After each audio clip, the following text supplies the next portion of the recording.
You've been hitting hard on the government. What's your approach on good governance, and what is your definition of good governance? Thank you, my sister. When you talk about good governance, you have to understand the people you are leading. Because in this part of the world, I've seen that leadership have totally a different meaning. A leader should be able to inspire his people to maximize their potential. And let me remind you, my people of the Southeast, the Igbo people, are the easiest people on earth to govern. Do you know why? Why? Because they are self-motivated. They are go-getters. They don't depend on government handout to survive.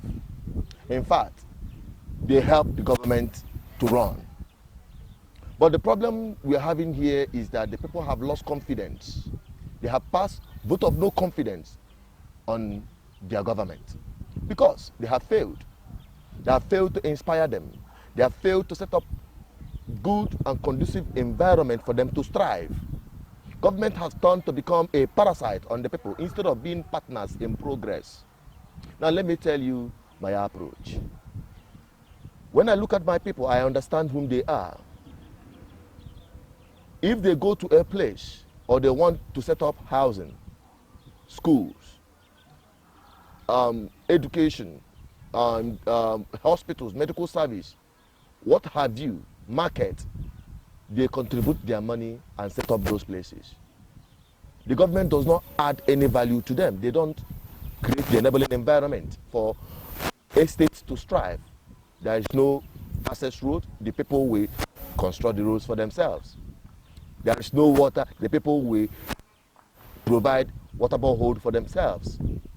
Hospitals, our people rely on private hospitals, including their security. The people pay and hire for their own personal vigilante security around their businesses and their residential houses.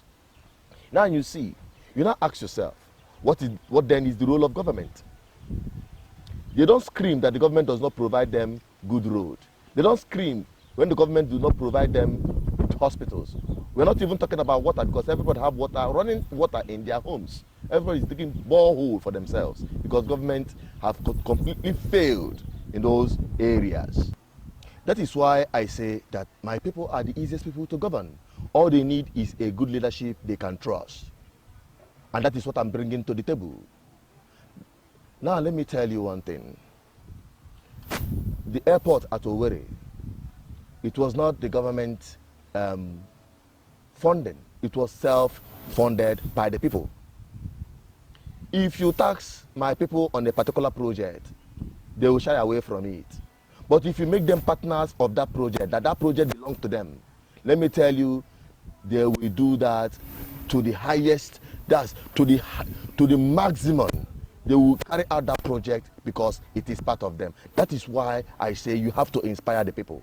The people have to know where you are heading to before they can follow you effectively. That is why I tell you there is no leadership in this place, but this is what I am bringing. There is going to be a paradigm shift of what true governance is. My people are the kind of people who will go all out to provide and fend for themselves. They provide for themselves. They help the government. They add value to the system wherever they are, not just in their home or their homeland, but anywhere they find themselves, they add value to the system. That's why I tell you, I keep emphasizing that our people are the most easiest people to govern. Only what you need is to inspire them. That is why I am making this series to educate our people of what is expected of a good governance, because they don't even know what good governance is and what they are expecting from their government. They think that when government pays salary, is doing them a favor. When government construct road, is doing them a favor. When government provide any basic amenity, it is a favor to them. And some of this political class have taken advantage of that to loot the public fund dry. But that is going to change. Get the people involved in governance. Let them be part of governance through their self-initiative. Government is going to partner with them to make sure that everything is brought to the real standard it's supposed to be.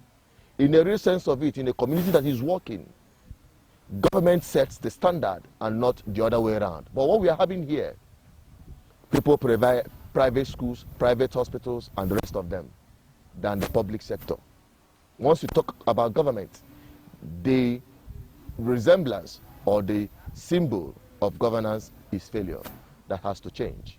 And that is what I am bringing to the table. Thank you for giving me your time. You're welcome. And I admonish my viewers to stick on this program, because this is not a political campaign, but this is an educational tool and a template for anyone who is aspiring to lead my people at any level in government, to understand what true government is and what leadership is all about. Thank you for watching. Stay tuned until my next series.